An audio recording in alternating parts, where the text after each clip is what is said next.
So is keeping a clean, organized home one of your goals for 2022? May feel like a bit of a daunting task, right? You kind of look everywhere and you're like, oh boy, I got another room to clean. Our next guest wants to make it easier for you, okay? She says there are 5 places you should organize first, and then your home will start to feel like an organized oasis that you deserve. So joining us now live is Cassandra Aarssen, professional organizer and founder of ClutterBug. Cassandra, good morning, and thanks so much for joining us today. Good morning. Thanks for having me. I'm excited to help all of you guys just take back your house, take back control. Oh my gosh, I need your help. We all could use a little less clutter in our lives. So tell us about these 5 specific spaces and why they should be the first thing we organize. It's overwhelming trying to choose where to start. So you always pick the things you touch the most, the things you touch every day. And clothing. The refrigerator? Is that's on there. Food is on there. But for sure, the first is clothing. We get dressed every morning, and it also sets the tone for the day. So if you open your closet and it's a hot mess sandwich, you're feeling instantly frustrated and overwhelmed. So the simple thing you can do is make sure you have 2 bars. Right? I call it 2-bar-itis if you only have the one clothing rod in your closet. So get 2 rods. And the second thing is declutter. Yeah. Let stuff go. If you have clothing in your closet that does not fit you, it's toxic. It's a bully. Every single day, calling you names, telling you need to lose weight. And another simple thing you can do is get some baskets to toss your clothes in. I love a basket. I don't. Me too. I do not fold. And that's okay. It's okay to just know yourself. I throw the clothes into baskets. It has a home. It's off the floor. Okay. And that's what organization is all about. Simply, like creating simple homes for your things. Turning your hangers backwards is also a really good tip. Why? So when you put your clothing back after you've worn it, you put it back normally. And in 6 months, any hanger that's still backwards, you know you don't wear, and it just goes. Yes, Oh, good that's very idea. interesting. You know, here's the thing, though. I like organized chaos a bit, you know, because I do believe in that. But everybody makes fun of me that I went about my entranceway to my home and made it this really nice space. But I feel like it's the first thing people see when they walk in. So how do you kind of keep that organized, though? Because you walk in and you kind of kick things off and.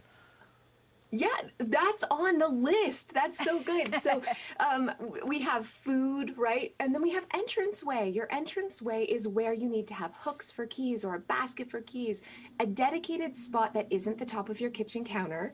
But go ahead and use the back of a door. The back of a door is the most underutilized space, whether in your closet or on the outside, and create homes for those extra shoes and your backpack, your purse, your keys, your masks. Right? To keep it off your kitchen counter or off of whatever surface you're piling, use the door, especially if you're short on space. Yeah, and we were just talking about refrigerators. So food, all the food, my cabinets, forget about it. I can't. It's a hot mess. Can't. Right? Is that next?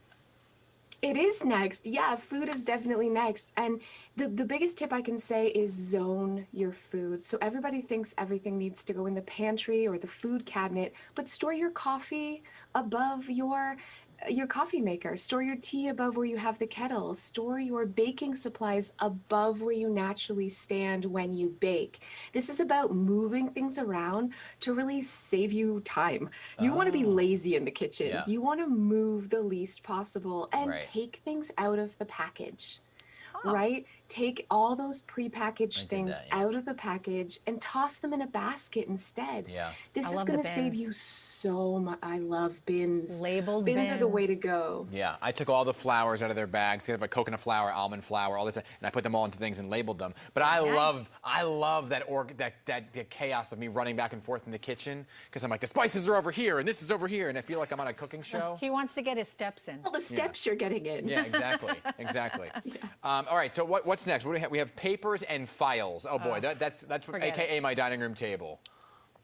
Yeah, this paper is the #1 complaint I get. And the secret is to sort your paper into 5 categories. Action, that means bills you have to pay. Short term, that's statements or bills you've already paid.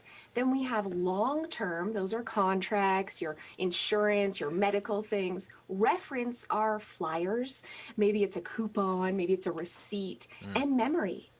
And if you have those 5 categories, I promise you, you will never have paper clutter again. The mistake people make is they mix those categories Yeah. together, and so everything seems important. When you put everything into your to-do pile, you're know, instantly yeah. overwhelmed. And Setting then- up a 5-sort system is the secret. In that memory file, it's going to say, remember to declutter. Exactly. Exactly. Exactly. Thank you so much, Cassandra, for all of your tips. So helpful. Thank you so much. If only my desk area could look like yours does behind you. Like, don't My look how goodness. nice and neat. All right. And you can find more on her tips. You can go online at clutterbug.me. You can also follow ClutterBug on Instagram, YouTube, Facebook, and Pinterest. So thanks again, Cassandra.